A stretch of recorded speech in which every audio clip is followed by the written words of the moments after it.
Today we are going to read a poem by John Keats, and the name of the poem is The Eve of St. Agnes. For starting this poem, let us read about the poet John Keats a little bit. John Keats was born in 1795 and died in 1825. इस तरह से उनकी 25 year की as में death हो गई और इस शॉर्ट स्पैन में ही उन्होंने रोमांटिक इरा की बहुत ही फेमस पोएम्स को लिखा। इसी वजह से उन्हें सभी रोमांटिस्ट पोएट्स के अंदर सबसे ज़्यादा परफेक्ट पोएट माना जाता है। इस टाइम के दूसरे पोएट्स और जो ऑथर्स हैं जो काफ़ी फेमस रहे रोमांटिक एरा के, वो हैं Scott, Shelley, Byron, Wordsworth, Coleridge, Southey, Lamb, Thomas De Quincey, Jane Austen et cetera. इनमें से जो स्कॉट थे वो स्टोरी टेलिंग के लिए फेमस थे। इसी तरह से वर्ड्सवर्थ अपनी पोइट्री के माध्यम से रिफॉर्म को समाज में लाना चाहते थे। शैली इम्पॉसिबल रिफॉर्म्स की एडवोकेट करते थे। वहीं जो लॉर्ड बायरन है, उनके नॉवेल्स में, उनकी पोइट्री में ईगोइज्म को और पॉलिटिकल डिसकंटेंट को देखा जा सकता है। लेकिन अगर कीट्स की बात करते हैं तो कीट्स ने अपनी पोइट्री के अंदर ब्यूटी की एक डिवोटी की तरह से पूजा की है और उसके सभी वर्क्स 3 सालों के शॉर्ट पीरियड में ही पब्लिश हुए हैं, जो कि 1817 से 1820 के समय में थे। माना जाता है कि अगर जॉन कीट्स का लाइफ स्पेन लंबा रहा होता, उनकी जैसा कि जो डेथ थी वो 25 ईयर्स की एज में हो गई थी, अगर उनका लाइफ स्पेन ज़्यादा रहा होता तो वो शेक्सपियर की तरह से ही काफ़ी फेमस या शेक्सपियर को भी सरपास कर सकते थे। Present poem The Eve of St. Agnes was written in 1819 and it was published in 1820. If we talk about the form of the poem, it was written in romantic narrative style. इस poem में 42 Spencerian stanzas हैं, यानी कि इस poem की जो length है वो 42 स्पेंसेरियन स्टेंजास से बनी हुई है। पोएम के अंदर अनरियलिटी के एलिमेंट्स को देखा जा सकता है, मतलब पोएम पूरी तरह से रियलिस्टिक प्रतीत नहीं होती है और इसे गोथिक स्टाइल में लिखा गया है। अगर पोएम के टाइटल की बात की जाए तो जो पोएम का टाइटल है वो सेंट एगन्स, जो कि पैट्रन सेंट ऑफ वर्जिन्स माना जाता है, उनके फीस्ट से पहले डे या पहली इवनिंग से लिया गया है। मतलब जो सेंट एगन्स है उनका जो फीस्ट डे होता है वो 21 जनवरी को होता है और पोएम 21 जनवरी से पहले दिन या पहली शाम को परफॉर्म किए जाने वाले एक रिचुअल पर आधारित है, इसीलिए इसे ईव ऑफ सेंट एगन्स टाइटल दिया गया है। ये जो पोएम है ये एक फोक बिलीफ पर आधारित है कि कोई गर्ल अगर सेंट एगन्स की ईव वाले दिन पर एक सर्टेन रिचुअल को परफॉर्म करती है तो वो अपने ड्रीम के अंदर अपने प्रपोज्ड हस्बैंड को या फ्यूचर हस्बैंड को देख सकती है।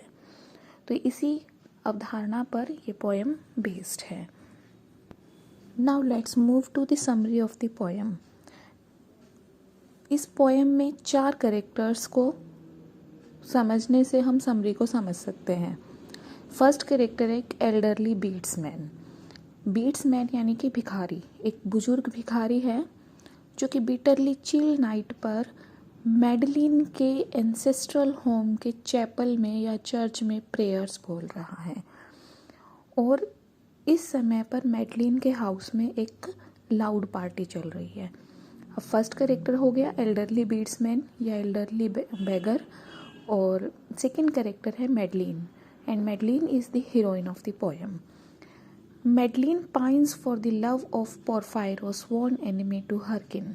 हम देखते हैं कि पोएम के स्टार्टिंग में एक बूढ़ा भिखारी है जो कि मैडलिन के घर की चर्च के अंदर, चैपल के अंदर प्रेयर्स बोल रहा है और मैडलिन के घर में एक पार्टी चल रही है। मैडलिन पोरफायरो नाम के एक व्यक्ति के लव के लिए तरस रही है और ये जो पोरफायरो नाम का व्यक्ति, ये थर्ड कैरेक्टर है पोएम में, ये मैडलिन की फैमिली का एक बहुत ही बड़ा दुश्मन है। मैडलिन ने सुन रखा है कि अगर वो सेंट एगन्स की ईव की नाइट पर, जो कि पोएम का टाइटल है ईव्स ऑफ सेंट एगन्स। तो इस नाइट पर अगर वो सर्टेन रिचुअल को सही ढंग से प्रॉपरली पूरा करती है तो वो अपने स्वीट ड्रीम में अपने लवर को या फ्यूचर हस्बैंड को देख सकती है। तो इसीलिए वो क्या करती है, ये रिचुअल प्रॉपरली पूरा करती है। Later that night Porphyro makes his way to the castle and brave entry seeking out Angela. ये फोर्थ कैरेक्टर है एंजेला। बाद में उसी नाइट को पोरफायरो वहाँ पर एक ब्रेव एंट्री करता है मैडलिन के घर पर। किसकी हेल्प से? एंजेला नाम की एक एल्डरली वुमेन की हेल्प से, जो कि उसकी फैमिली के लिए फ्रेंडली है, पोरफायरो की फैमिली के लिए फ्रेंडली है। अब ये इस एल्डरली वुमेन की हेल्प से मैडलिन के रूम की तरफ जाता है ताकि वो मैडलिन को देख सके। एंजेला को इसके लिए वो बड़ी डिफ़िकल्टी से मनाता है। एंजेला उन दोनों के लिए बैंक्वेट से कुछ फूड लेकर आती है।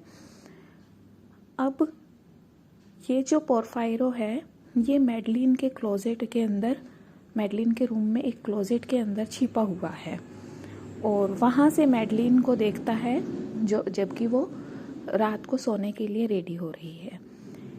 He creeps forth as she sleeps to prepare a feast of rare delicacies. अब जब मैडलिन सो जाती है तो वो सामने आता है। मैडलिन जाग जाती है और वो उसी इमेज को अपने सामने देखती है जो उसने अपने सपने में देखी थी। वो सोचती है कि ये सब उसके सपने का ही पार्ट है, इसीलिए वो उसको बेड में रिसीव कर लेती है। लेकिन जब वो पूरी तरह से जागती है और अपनी मिस्टेक को रियलाइज़ करती है तो वो पोरफायरो को बताती है कि वो इस डिसेप्शन के लिए उससे नफ़रत नहीं कर सकती, बिकॉज़ उसका जो दिल है वो उसके लिए बहुत सारा लव रखता है। But that if he goes now he leaves behind, और अगर वो अब उसे छोड़कर चला जाता है तो वो बहुत ही दुखी होगी। Porphyro declares his love for Madeline. Porphyro भी अपना लव मैडलिन के लिए डिक्लेयर करता है और उसको घर ले जाने का प्रॉमिस करता है। दे फ्ली फ्रॉम द कासल। वो इस कासल से भाग जाते हैं। रास्ते में वो ड्रंकन ट्रैवलर्स को पास करते हैं और पोएम के एंड में हम पढ़ते हैं कि एंजेला की डेथ को रिवील किया जाता है। मतलब एंजेला जो एल्डरली वुमेन थी वो मर जाती है। और पोएम के फाइनल स्टेंजा में हम फिर से रीड करते हैं कि the बीड्समैन after 1000 years told for a unsought for slept among his ashes cold। तो ये थी समरी। पोएम से कुछ फेमस लाइंस की अगर बात करें तो ये लाइंस पोएम में काफ़ी फेमस हैं। A dove forlorn and lost with sick unpruned wing, कि यहाँ पर ये जो लाइन है ये मैडलिन ने पोरफायरो को कही कि अगर तुम अब मुझे छोड़कर जाते हो तो तुम एक डव एक पक्षी का नाम है, एक डव को अकेले और गुमसुम छोड़कर जाते हो जो कि तंग रहेगी, तड़पती रहेगी और अनपर्न्ड विंग के साथ सिक रहेगी। तो ये रुडयार्ड किपलिंग ने अपनी शॉर्ट स्टोरी वायरलेस, जो कि 1902 में पब्लिश हुई थी, में इस पोएम का मेंशन किया है।